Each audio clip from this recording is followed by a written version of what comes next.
Hello, and thanks for checking out Chemistry Connections on the Hopewell Valley Student Podcasting Network, a proud partner of hvspn.com, where students come together to publish content to share with the world. The opinions represented within this episode are those of the content creators only. Please enjoy the show.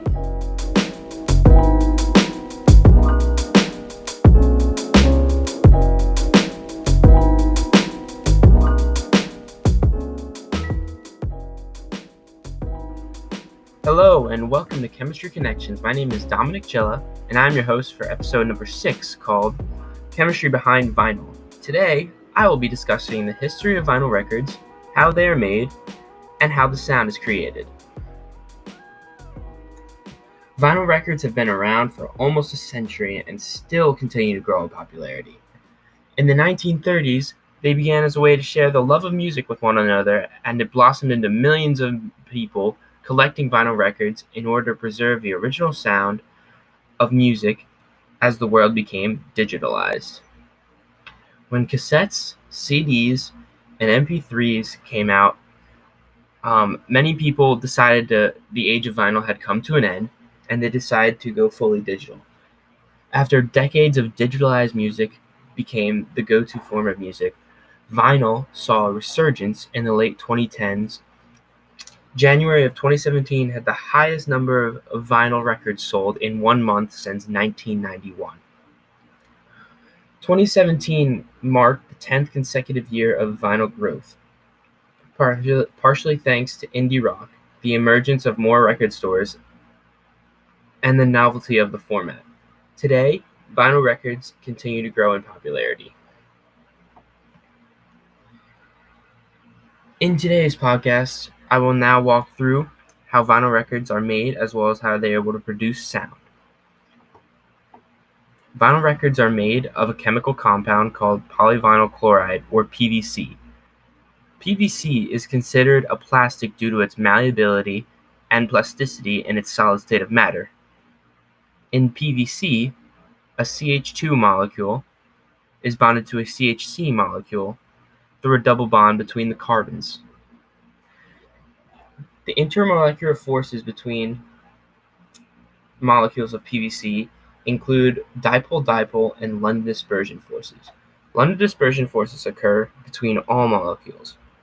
Dipole-dipole forces occur when a positive end of a molecule is attracted to the negative end of another polar molecule.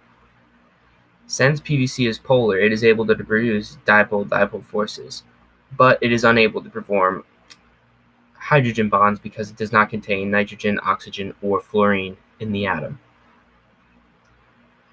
The turntable is able to create sound through a record with the use of energy.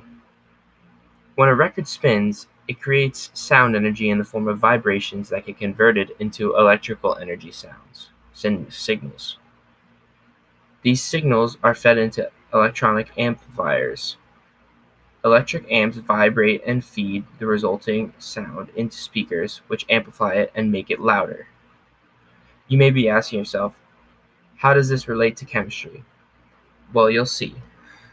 Those electrical signals are transferred through the internal wiring. The wiring is made of metal, which has free-flowing electrons that actually allow the charge to flow through the amplifiers. Let me explain that. The metal used, probably copper, is able to conduct electricity because of its properties as a metal and its bonding. Metallic bonding is very important for conducting electricity because of the free electrons involved. Unlike other bonding, metallic bonding does not bond the electrons to the atom. This sea of electrons is able to allow electrical currents to pass through it. Now that the chemistry is out of the way, I will show you how I exactly got into vinyl records. The vinyl record first stood out to me while I was in my basement and stumbled upon a collection of them that belonged to my dad. I set out and bought a brand new player and listened to the ones I had found. Ever since then, I have been collecting vinyl to listen to at numerous stores, yard sales, and online.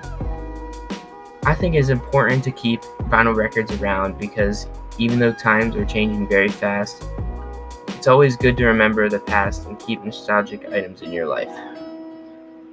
Thank you for listening to this episode of Chemistry Connections. For more student-ran podcasts and digital content, make sure that you go visit www.hvspn.com.